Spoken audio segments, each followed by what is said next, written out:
Laurence Fox sparked a huge debate today after branding the NHS unfit for purpose and saying health service staff aren't my saviors. The actor, who is currently trying to turn his hand to a career in politics, previously revealed he had a large group over for lunch, despite England's lockdown rules banning people from meeting indoors or outdoors in groups larger than 6. After enjoying the get-together at the weekend, Fox tweeted, "The NHS isn't my church and salvation. Its employees aren't my saviors. If you can't deal with a 99.9% survival rate virus, you aren't fit for purpose. You don't need protecting, my elderly relatives do.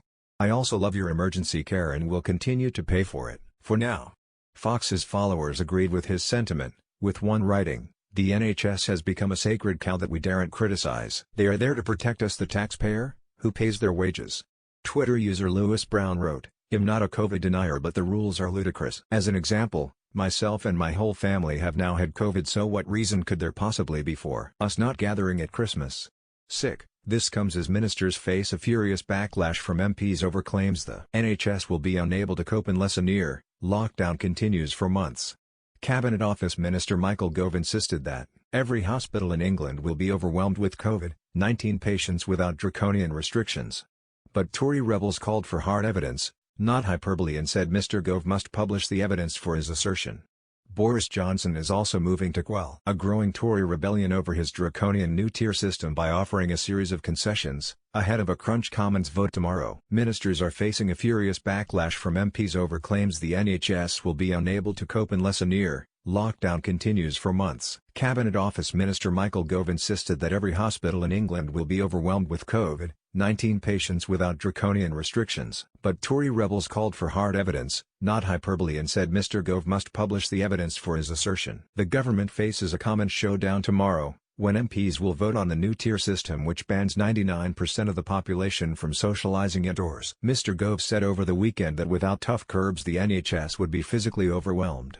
Every bed, every ward occupied. He added, with every NHS bed full, the capacity of the health service to treat new emergency cases, people who had suffered serious accidents, heart attacks, strokes, would go.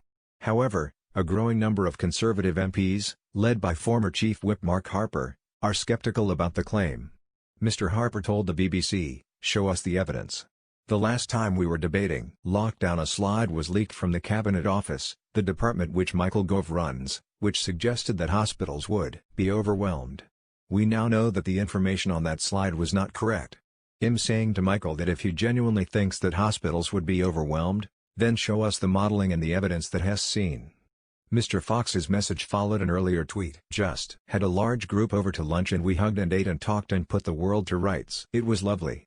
You'll never take that away from people. Stay out. Protect your rights. If the NHS isn't fit for purpose, compliance is violence." The tweet sparked a fierce debate online.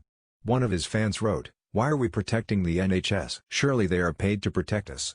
Another added, "I am lucky enough to have a relationship with my GP of 18 years. All I could get was a telephone appointment, and that took 2 months.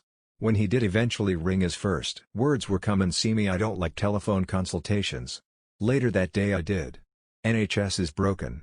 Actor Mark Dexter, who has appeared in Doctor Who and The Crown, tweeted, "Wasn't going to get involved with the Laurence Fox stuff, but now Hess bragging about putting my family at risk, I figure why not.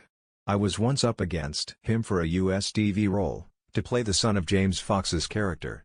As in, Laurence's actual dad. I got it." Piers Morgan also hit out at Fox over his COVID-19 tweets amid England's nationwide 4-week lockdown. During Good Morning Britain on Monday, Piers angrily hit out at Laurence, telling him the pandemic is not about you. He fumed, "Hess made a lot of good comments about the wokies, I have sympathy for him. But his behavior in the pandemic has gotten reckless." He reads out the tweet. "Laurence, why don't you just shut up? Seriously. Think about all the people who can't see all their loved ones in care homes because they're following the rules. Not for their desire to carry on as normal, but because they're thinking about other people. I just found that tweet ridiculous. It's for the most vulnerable in our society. It's to stop them being killed. It's not about you." The presenter went on to plead with Laurence to think about what he was doing as he slated the TV star's actions. He continued, "Think about what you're doing, Laurence. You have 250K followers and you tweet garbage like that." Fox was at the center of another storm earlier this year over comments he made on Question Time regarding racism. The 42-year-old faced a backlash after claiming that he found it racist for someone to say he is white privilege. During his program he clashed with a member of the audience who said Meghan Markle has been subjected to racism. Fox replied saying that playing the race card was getting boring. His comments resulted in over 200 Ofcom complaints, and Laurence came under fire again in October, when he urged fans to boycott Sainsbury's for supporting Black History Month, as he accused the supermarket of segregation. He has now set up his own political party called the Reclaim Party, which he says has already received £5 million in donations and hopes to reform publicly funded institutions, like the BBC, to promote an open space for freedom of speech.